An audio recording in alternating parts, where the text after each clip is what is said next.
थोड़ा सा और मेहनत किया जाए और साइंस भी पढ़ा दिया जाए। देखो सीटेट में सबको पता है 60 नंबर की आपकी मैथ और साइंस की एक अलग से पोर्शन आता है, आपका सीडीपी का एक पोर्शन हो जाएगा, एक हिंदी और एक इंग्लिश का हो जाएगा। तो साइंस में यहाँ आपको लेके आ गया हूँ। टोटल 30 में से 30 दिलाने की जिम्मेदारी मेरी, पढ़ने की जिम्मेदारी आप उठा लो बस खाली। सीटेट 2025 के लिए बैच है, पूरा फ्री बैच है, आराम से पढ़ो, कोई दिक्कत नहीं है, बस मन लगा के पढ़ो। पूरा 30 में से 30 इस चीज़ को याद कर लेना है। मैं हमेशा एक ही चीज़ बताता हूँ आपको कि जो बोलूँगा वो करवा के ही छोड़ूंगा, समझ गए? मेरा वचन ही है मेरा शासन। चलो देखो फिजिक्स को कैसे समझते हैं, मैं आज आप लोगों को बताता हूँ। फिजिक्स समझने के लिए सबसे इजी ट्रिक क्या है कि आप उसको बस खाली ध्यान से देखो और समझने की कोशिश ही मत करो। बस ये देखो कि मैं ये पेन क्या कर रहा हूँ, ऐसे ऐसे कैच कर रहा हूँ, अब ये क्या है, इसमें ग्रेविटी आ गई कि उठा रहा हूँ तो गिर रहा है, फिर इसको ऊपर ढकेल रहा हूँ फोर्स से। यही फिजिक्स है। और मेरे से बेहतर फिजिक्स मुझे नहीं लगता कि कोई भी वाला कोई भी वाली पढ़ा सकती है। देखो, और सिर्फ उतना ही पढ़ाऊँगा, सिर्फ उतना ही पढ़ाऊँगा जितना आएगा, जितना आएगा उससे एक भी ज़्यादा नहीं, ना उससे कम। यहाँ से पढ़ लिया फिजिक्स तो समझ लो कि 30 में से आपके 20 क्वेश्चंस बायो के आते हैं, 10 केमिस्ट्री के और 15 क्वेश्चंस बायो के आते हैं, 7 केमिस्ट्री के आते हैं और 8 फिजिक्स के आते हैं। कभी कभी ये चेंज हो जाता है, कभी 15 बायो का तो फिक्स है, 8 फिजिक्स के 9 फिजिक्स के हो जाते हैं, कभी कभी 9 केमिस्ट्री के हो जाते हैं। तो 15 में से केमिस्ट्री और फिजिक्स बटा होता है। अब 7-8 क्वेश्चन के लिए कितना पढ़ना है ये मैं आपको एकदम डिटेल में बता रहा हूँ, वही पढ़ा रहा हूँ, बस उसको ध्यान से नोट्स बना लेना। उसके बाद मैं प्रैक्टिस क्वेश्चन कराता रहूँगा, उसको प्रैक्टिस कर लेना। वही कराऊँगा जो सीटेट PYQ है। सीटेट में प्रीवियस ईयर क्वेश्चन जो आया हुआ है 24, 22, 21, 19, 16, 17, 18, वही सारे क्वेश्चन उठा कराऊँगा। सीटेट ब्रह्मांड के कोई भी इंसान, कोई भी देवता आ जाए तो सीटेट को ये NCERT के बाहर से क्वेश्चन नहीं बनाने देंगे। इतना तो सीटेट बाध्य है अपने लिए। अच्छा देखो, सोर्स ऑफ लाइट क्या है? कोई भी चीज़, मान लो मेरे फेस पे लाइट आ रही है, मान के लो आ ही रही है, तो ये क्या है? सोर्स ऑफ लाइट आ रही है। 2 तरह की सोर्स ऑफ लाइट होती है, लुमिनियस और नॉन लुमिनियस। लुमिनियस में क्या हो गया, ये अरे यार, ये तो ये मान लो क्या है, ये एक सूरज है, ये क्या है? लुमिनियस सोर्स ऑफ लाइट है, जो कि अपनी एनर्जी खुद बनाता है और एनर्जी देता है किसको? ये क्या है? मून। ये क्या हो जाएगा? Non luminous. Non luminous. और ये क्या है? लुमिनियस। कई बार क्वेश्चन पूछ देता है। क्या क्वेश्चन पूछता है सीटेट में कि बताओ यार, लुमिनियस सन एक सोर्स ऑफ लाइट है? या फिर कभी क्वेश्चन बदल दिया। एक बार 16 में क्या हुआ था कि पूछा था कि लुमिनियस सोर्स ऑफ लाइट बताइए, उसमें ऑप्शन दिया था सोलर, ये सन, मून, 2 प्लैनेट्स के नाम दिया हुआ था। अब जिसको पता नहीं, प्लैनेट्स अपनी एनर्जी खुद तो सोर्स ऑफ लाइट बनेंगे नहीं, सन से ही लाइट लेता है मून, तो रात में चमकता है। अभी तक जो लोग चंदा मामा देखे हैं, या ऐसा मुझे लगता कोई दुनिया में होगा जो चांद नहीं देखा होगा या चंद्रमा नहीं देखा होगा, मून नहीं देखा होगा। मून अपनी सोर्स ऑफ लाइट नहीं बनाता, वो पूरे दिन जब सन से एनर्जी लेता है उसको रात में रिफ्लेक्ट करता है। वही एक non luminous source of light है। वही यहाँ पे पढ़ा, द ऑब्जेक्ट विच एमिट और गिव लाइट और कॉल्ड लुमिनियस और इट में बी नेचुरल, मैन मेड। मैं कोई एक न्यूक्लियर पार्टिकल लगा दूँ, कोई भी एक ऐसी चीज़ लगा दूँ जो कि लाइट इमर्ज करती हो, वो लुमिनियस हो जाएगी। लेकिन अगर उसके सामने कोई दूसरी चीज़ है जो उससे लाइट लेके और फिर उसके बाद अपनी लाइट दूसरों को दिखा रही, कहते हैं ना कि एक होता है जो ओरिजिनल डेवलपर, फिर उसके बाद आता है एक हैकर। तो ये मून एक हैकर है जो एक डेवलपर से एनर्जी लेके और फिर दुनिया को दिखा रहा है। Correct? Non luminous objects do not emit light, however such objects become visible due to the reflection of the light falling on them.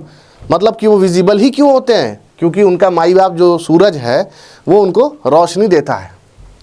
Correct? आगे बढ़े, जाओ भाई, तुम्हारा काम खत्म। Medium of light, substance through which light propagates or trend to propagate is called medium of light. According to the medium of objects are divided into 3. मतलब किसी भी थ्रू जो लाइट पास करती है।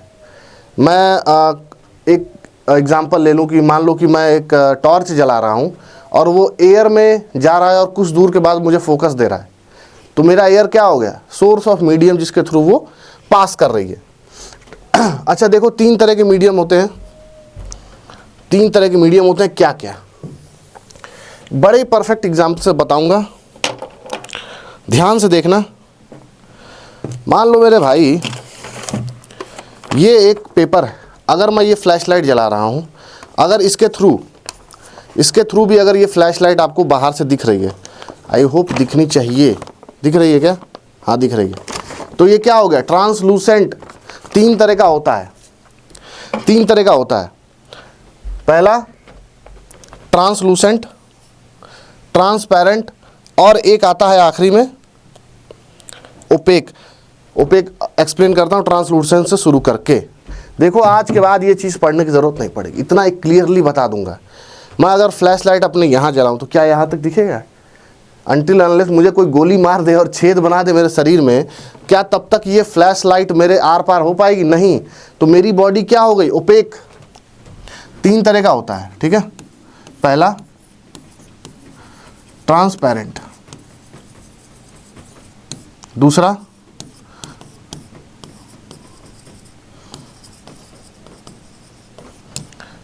और तीसरा ओपेक। नोट्स ये सारे पीडीएफ टेलीग्राम पे प्रोवाइड कर दूंगा, आराम से पढ़ लेना। ट्रांसपेरेंट ऑब्जेक्ट क्या होते हैं, ओपेक ऑब्जेक्ट क्या होते हैं। देखो, जिसमें से कोई भी लाइट पास कर जाए बहुत आराम से, मैं यहाँ पे एयर एक मीडियम है और मेरे आसपास कोई नहीं है, मैं ये फ्लैश लाइट जला दिया, अब मैं अगर यहाँ से अंधेरा कर दूंगा तो ये फ्लैश लाइट चारों तरफ बिल्कुल उजाला कर देगी। तो ये क्या हो गया, मेरे आसपास का एरिया ट्रांसपेरेंट। मेरे में कोई वो कहावत सुनो ना भाई, इतना गोली मारेंगे कि पूरा शरीर में छेद हो जाएगा, समझ नहीं पाओगे कि सांस कहाँ से ले और ट्रांसपेरेंट कहाँ से पढ़े। वही हो गया ट्रांसपेरेंट, कोई रोक टोक वाला नहीं है, बिल्कुल आवारा है, किसी भी थ्रू पास कर जाता है। तो ये ट्रांसपेरेंट ऑब्जेक्ट है, लाइट को ये रोक ही नहीं सकता, इसकी औकात ही नहीं है कि लाइट को ये रोक पाए। दूसरा ट्रांसलूसेंट, यानी कि वो कोशिश तो पूरी करता है कि लाइट को रोक ले। अगर मैं एक पेपर रखूं और फ्लैश लाइट को उसकी तरफ जलाऊं तो वो पेपर क्या करेगा, कुछ पार्ट ऑफ द लाइट रोकेगा, बाकी तो बाहर निकलेगी उसके। सेम उसी तरह मतलब ये पार्शियल पास करता है, पार्शियली उसको पास करने देता है। इस पे भी सीटेड क्वेश्चन पूछता है कि object which allows light to pass partially, यानी कि वो चीज़, वो वस्तु जो कि रोशनी को थोड़ा सा पास करती है और बाकी रोक लेती है। ट्रांसपेरेंट मतलब कि वो रोशनी को पूरा पास होने देती है। ओपेक ऑब्जेक्ट क्या है, हम नहीं हटेंगे, मैं हटूंगा ही नहीं, मैं न लाइट को पास होने दूंगा और न हटूंगा, न खेलब न खेले देव, खेलिए बिगाड़ देव। कहावत सुने हो ना कि न खेलूंगा न खेलने दूंगा, खेल ही खराब कर दूंगा। बस वही ओपेक है, लाइट को जाने ही नहीं देगा, जाने ही नहीं देगा, जाने नहीं दूंगा। साउथ वाली मूवी हो गई, जीने नहीं दूंगा, फिर से जीने नहीं दूंगा, एक बार और नहीं जीने दूंगा, पार्ट 2 पार्ट 3। आ जाओ अगला पढ़ते हैं। अब इसमें से क्वेश्चंस क्लियर हो गए, क्वेश्चंस क्लियर हो गए इसमें से भाई कंप्लीटली। चलो, मुझे वैसे तो इसमें से एक चीज़ सीधे सीधे पढ़ लो, लीनियर प्रोपगेशन क्या होता है। लीनियर प्रोपगेशन ऑफ लाइट होती है कि एक पाइप ले लो लंबी सी, ओए पाइप दे, पाइप उठा, ये मेरे बच्चे हैं निकम्मे, पाइप दो। हाँ, जैसे मान लो ये लंबी सी पाइप है, ठीक, इस साइड हटा भी दो, अगर मान लो मैं इस साइड हटा दूँ और इस साइड भी एक ओपनिंग लगा दूँ इसके, और इसमें से कोई लाइट जलाऊँ, एक साइड से फ्लैश लाइट जला दूँ या कोई भी लाइट इसमें से पास कराऊँ, ये सीधा ऑब्जेक्ट है, आराम से उस साइड लाइट दिखेगी। मतलब कि इससे क्या पता चलता है, लो ओए, इससे क्या पता चलता है कि लाइट हमेशा एक स्ट्रेट पाथ में जाती है, सीधे रास्ते से जाती है, कभी भी अपना लाइट का रास्ता नहीं बदल सकती लाइट अपना।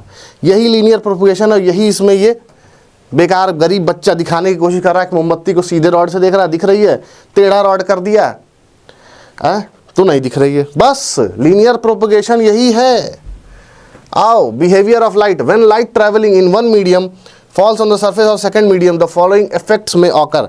हिंदी में सुनो कि अगर लाइट किसी भी वस्तु या किसी भी मीडियम में पड़ती है और वो पहले से किसी और मीडियम में चल रही हो तो दो काम होते हैं। इसको एक्सप्लेन करने के लिए एक डायग्राम तो दिया है, बट इससे बेटर मैं आपको एक डायग्राम बना के दिखाता हूँ। किताब वाले भी नहीं पढ़ा पाएंगे इतना अच्छा जितना मैं यहाँ एक्सप्लेन कर दूंगा। देखो कैसे, सिर्फ फिगर देखो, भूल जाओ कि तुमने कुछ पढ़ा है। सिर्फ फिगर, फिजिक्स क्या है? तुम्हारी सोच जितनी छोटी है फिजिक्स भी उतनी बेकार होगी। तुम्हारी सोच को बड़ा करो, फिजिक्स भी बड़ी हो जाएगी। इस दुनिया में देखो क्या है, प्लैनेट्स हैं, सूरज है, चांद है, ग्रेविटी है, सब कुछ है। सब क्या है? फिजिक्स है। ध्यान से देखना, ये फिगर क्या कह रहा है आप लोगों से, बताओ। चीख चीख कर कह रहा है ये फिगर कि मेरा फिगर देखो। एक लाइट रे आ रही है, ये मैं सीधे खड़ा हूं, मैं एक नॉर्मल हूं। वैसे तो मैं नॉर्मल आदमी नहीं हूं, बट ये जो सीधे लाइन में एक रे आ रही है ये एक नॉर्मल रे है। अगर मैं इसको,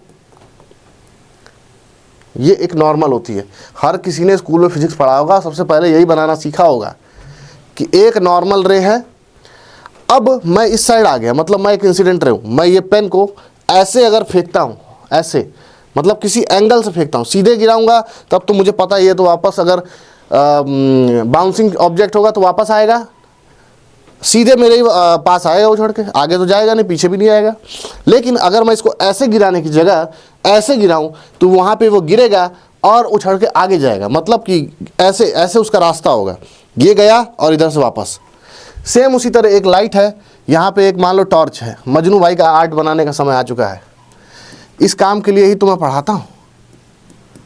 मान लो ये टॉर्च है, टॉर्च से मैंने एक रोशनी जलाई और वो इस ऑब्जेक्ट पे आके रुक गई। ये मेरे पास दो मीडियम है, पहला मीडियम और दूसरा मीडियम। छोटे से फिगर से पूरा एक्सप्लेन कर दूंगा, ध्यान से देखते जाओ। जिनको भी आज तक फिजिक्स समझ में ना आई हो, बस खाली ये क्लास देखो। जितने सारे स्कूल के बच्चे हैं जो ये वाला वाली और कौन से कव्वाली से पढ़ते हैं, भूल जाओगे, भूल जाओगे। ये लाइट आई, यहाँ गिरी और यहाँ से रिफ्लेक्ट हो गई। जैसे मैंने पेन बताया था कि यहाँ से फेंकूंगा, गिरेगा और उधर चला जाएगा। सेम उसी तरह लाइट जलाया, इस पे गिरा और रिफ्लेक्ट हो गया। But there is a catch, यहाँ पर एक ट्विस्ट है। कहानी में एक वो है, क्लाइमेक्स अभी बाकी है। कुछ पार्ट जाएगा और कुछ पार्ट रिफ्लेक्ट होकर नीचे चला जाएगा। यानी कि अगर एक मीडियम, एक बाल्टी का पानी ले लो और उस पर टॉर्च जलाओ, देखो कुछ तो रिफ्लेक्ट करेगा लेकिन कुछ बाल्टी के अंदर भी दिखाई देगा। तो ये वही मीडियम है, पहले तो एयर में था ये मान लो एयर मीडियम है। टॉर्च जलाया आपने ऊपर से, बाल्टी में पानी था, वो दूसरा मीडियम। यहाँ मीडियम से मतलब है कि वहाँ पे मेरे पास ऑब्जेक्ट क्या है, एयर में जलाया, पड़ा और रिफ्लेक्ट होकर आगे निकल गया। लेकिन बाल्टी में पानी था जो कि दूसरा मीडियम है, तो कुछ पार्ट अंदर भी दिखाई देगा। सेम उसी तरह अगर ये पानी में से मैं कोई भी टॉर्च जलाऊँ, वाटरप्रूफ टॉर्च होना चाहिए, वरना लाइट तो छोड़ो कुछ नहीं दिखेगा। अगर ये पानी होता और ये एयर होता, सेम वही प्रोसेस फॉलो होता, जिसको हम लोग मीडियम 1 और मीडियम 2 कहते हैं। अब जिस एंगल से ये गिरेगा वो होगा साइन आर, साइन आई, और जिससे रिफ्लेक्ट होगा वो होगा साइन आर, यानी कि एंगल ऑफ रिफ्लेक्शन और एंगल ऑफ इंसिडेंट। इंसिडेंट वो रे होती है जो कि ओरिजिनल रे होती है, आती है। रिफ्लेक्शन रे वो होती है जो कि रिफ्लेक्ट होकर वापस जाती है। और रिफ्रैक्टेड रे वो होती है, रिफ्लेक्टेड और रिफ्रैक्टेड समझ जाना कि जो दूसरे मीडियम में आने के बाद अपना एंगल बदल ले, वो एंगल ऑफ रिफ्रैक्शन होता है, यानी रिफ्रैक्टेड रे होती है। हमेशा लॉज ऑफ रिफ्लेक्शन में साइन आई बराबर साइन आर होता है। अब यहाँ क्वेश्चन आपसे सीटेट में पूछेगा, पहले ही बता दिया था कि जो पूछेगा सिर्फ वही बताऊंगा कि relation between sine r. Question देखो यही पूछता है, रिलेशन बिटवीन, बीपीएससी वालों भी इसको ध्यान से देखना क्योंकि बीपीएससी का भी बहुत चाहिता क्वेश्चन है ये। Reflection, relation between sine r and sine i. Option में दे देगा sine i greater than sine r, फिर उसके बाद दे देगा sine i smaller than sine r, sine i equals to sine r, और एक आखिरी ऑप्शन दे देगा कि साइन आई ग्रेटर देन और equals to sine are.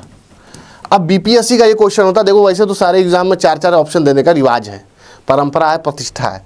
BPSC वाले अपने आप को थोड़ा सा और ज़्यादा चालाक समझते हैं और 5 ऑप्शन देते हैं, कि ले 1 नहीं 2 नहीं 3 नहीं 4 5 ले। 5वां ऑप्शन दे देता कि साइन आई ग्रेटर देन और इक्वल टू साइन आर। पहले 4 ऑप्शन में आदमी जय श्री राम जय माता दी मार के आ जाता था, अब 5 ऑप्शन देखो तो जो 5 भगवान का नाम याद करके जाओ, खोजो उसमें से ये लगा दिए, ये आखिरी में नंबर आया 0। समोसा खा के सेंटर पे से वापस, घंटा नहीं पास हुए, घंटा नहीं एग्जाम में कुछ आया, अलग निकल के सेंटर एग्जामिनर को गाली और दिए। ठीक, करेक्ट। आगे बढ़े, बिहेवियर लाइट पढ़ लिया, रिफ्लेक्शन ऑफ लाइट मैंने पढ़ा ही दिया अभी कि कैसे एक एंग आता है रिफ्लेक्ट होकर निकल जाता है, सेम वही है। अब टाइप ऑफ मिरर भी इसमें एक चीज़ दिया हुआ है, ये भी देख लो। हालांकि वैसे इसमें से कभी क्वेश्चन आया नहीं है, बट आई थिंक कि आपको ये चीज़ देखना चाहिए अगर थोड़ा भी इंटरेस्ट आ रहा हो तो। 2 तरह के मिरर होते हैं। शीशा घर में देखे हो, कभी मुंह देखे हो शीशे में जाहिलो? एक तो ये मिरर हो गया बिल्कुल प्लेन, एक ये मिरर हो गया ऐसा, समझने की कोशिश करना, और एक ये हो गया।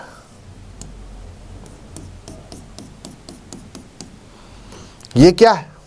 Plane mirror, plane mirror. Spherical mirror, spherical का मतलब ही क्या होता है? घुमा हुआ, जैसे मेरा दिमाग घुमा है। ये क्या है? कॉन्वेक्स। ये क्या है? कॉनकेव। टाइप्स ऑफ इमेज कैसी फॉर्म होगी ये हम आगे जाके पढ़ते हैं।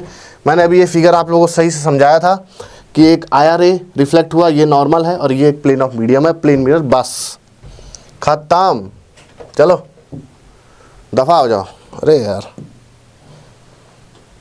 पढ़ लो, वैसे तो इतना डिटेल पढ़ने की ज़रूरत नहीं है, ये वही है जो मैंने आपको बताया था, बस खाली नाम दे दिया ABCDOQRST। लॉज ऑफ रिफ्लेक्शन बड़े ही आराम से भी समझा दिया मैंने कि हमेशा जो भी ये एंगल पड़ता है,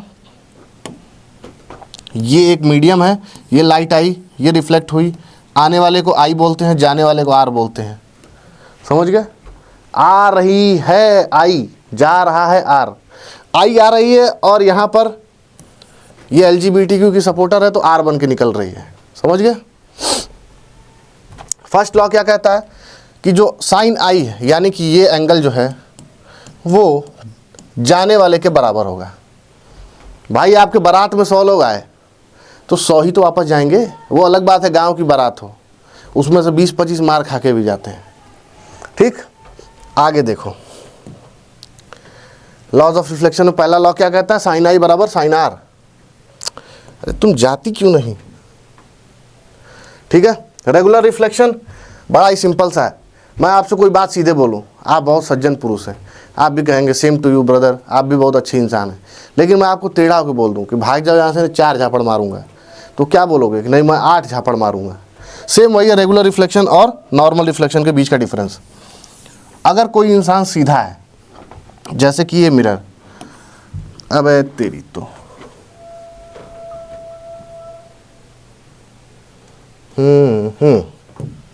ठीक है, अगर ये सीधा है, इस पे ऐसे रेज पड़ रही हैं तो ये कैसे वापस जाएंगी? बिल्कुल सीधे, ये आती हुई और ये जाती हुई।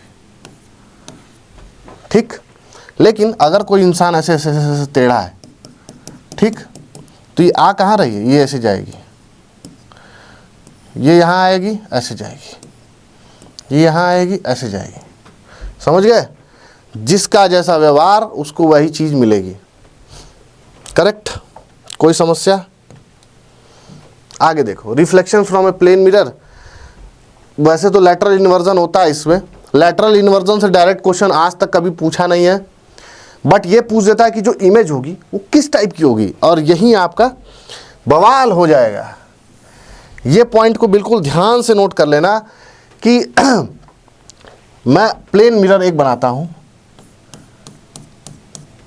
ठीक है। इसमें जो इमेज बनेगी वो कैसी बनेगी, अपराइट एंड इरेक्ट। सीधा क्वेश्चन है, image formed by a plane mirror is what, virtual and erect, upright and erect, medium, small, large, कुछ भी दे सकता है, क्वार्टर, हाफ, फुल, कुछ भी। Image formed is erect with respect to the object और it will be same as the object. मतलब कि अगर मैं इतना बड़ा आदमी है और वो इसमें देखता है तो जो इसकी इमेज जो फॉर्म होगी वो सेम उसके साइज की फॉर्म होगी, बट वो इरेक्ट होगी, करेक्ट। बट एक चीज हमेशा याद रखना, जैसा कि प्लेन मिरर में होता है कि मैं यहां खड़ा हूं, मैं राइट जा रहा हूं, लेकिन आपको कैमरे में दिख रहा हो कि मैं लेफ्ट जा रहा हूं, बस वही है प्लेन मिरर। कि लैटरल इन्वर्जन होता है, अगर मैं राइट जाऊंगा प्लेन मिरर के सामने तो लेफ्ट दिखूंगा, और लेफ्ट जाऊंगा तो राइट दिखूंगा, करेक्ट। समझ गए? चलो तुम जाओ। अरे जाबे जाता क्यों नहीं? अगली चीज पढ़ो। लाइट से ही सबसे ज्यादा क्वेश्चन आता है और सबसे इजीली वही बता रहा हूं। कभी कभी जीवन में इतना आसान फिजिक्स लगा होगा तुम्हें? कभी भी? अच्छा देखो, कॉनकेव मिरर और कॉन्वेक्स मिरर का क्या वो होता है। कॉन्वेक्स मिरर प्रिंसिपल एक्सिस, अच्छा सबसे इजीली चीज ये पढ़ो कि अगर फोकस जो है वो प्रिंसिपल एक्सिस पे है तो जो उसकी इमेज फॉर्म होगी वो जस्ट उतने ही दूर पे, फोकस यानी कि प्रिंसिपल एक्सिस पे ही रहेगा। जैसा कि ये प्रिंसिपल एक्सिस है, देखना इमेज को ध्यान से देखो, ठीक है। अगर यहाँ पर ये फोकस यहाँ दिया है और इसकी जो इमेज आ रही है, ये दो लाइट आ रही है, मेरा ये फोकस है, तो जो उसकी इमेज फॉर्म होगी कॉन्वेक्स मिरर में वो एग्जैक्टली यहाँ से ये लाइन रिफ्लेक्ट हो जाएगी, ये रिफ्रैक्ट हो रही है, ये भी इधर से रिफ्रैक्ट हो रही है, सेम वहीं पे फोकस बनाएगी। कर्वेचर जो है उसका वो उतने ही दूर पे होगा जितनी की दूर पे इमेज फॉर्मेशन पे हुआ था। इसमें सिर्फ डिफरेंस क्या आता है, उसकी इमेज फॉर्मेशन में।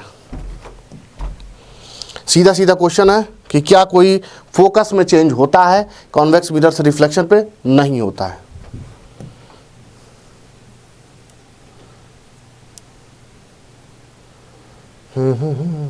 कहाँ गए इमेज स्फेरिकल मिरर्स? कॉन्वेक्स पढ़ लिया हमने, इसकी ज़रूरत नहीं है। Ray diagram of image formation from a concave mirror when the light ray incident parallel to the principal axis, इसकी ज़रूरत नहीं है। सबको पता है यार कि अगर ये, अभी मैंने वो एक्सप्लेन किया कि अगर ये एक प्रिंसिपल एक्सिस है, ऐसे आ रहा है,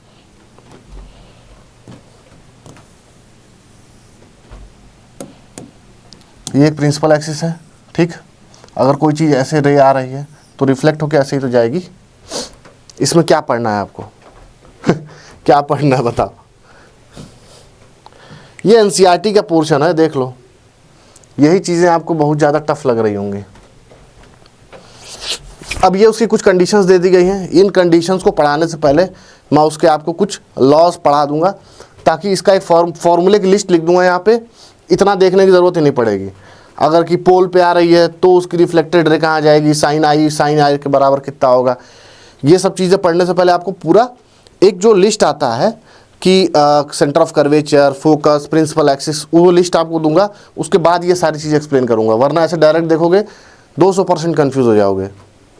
मुझे आता है, मैं पढ़ा दूंगा, लेकिन बस यही है कि फ्री में पढ़ा रहा हूँ तो इसका मतलब ये नहीं कि कुछ भी अंट संट भर दूंगा। जो ज़रूरत है, जितनी ज़रूरत है, सिर्फ उतना ही, ठीक है। चलो, आज की फिजिक्स की क्लास के समापना यहीं करते हुए लव यू ऑल। मिलते हैं अगले क्लास में। फिजिक्स को जल्दी से जल्दी ख़त्म करेंगे, फिर केमिस्ट्री कराएंगे, फिर बायो कराएंगे। पूरी साइंस में 30 में 30 जिला की जिम्मेदारी मेरी। और जैसा कि मैंने बताया था, कहीं भी इससे बाहर नहीं आएगा। चलो, नमस्ते।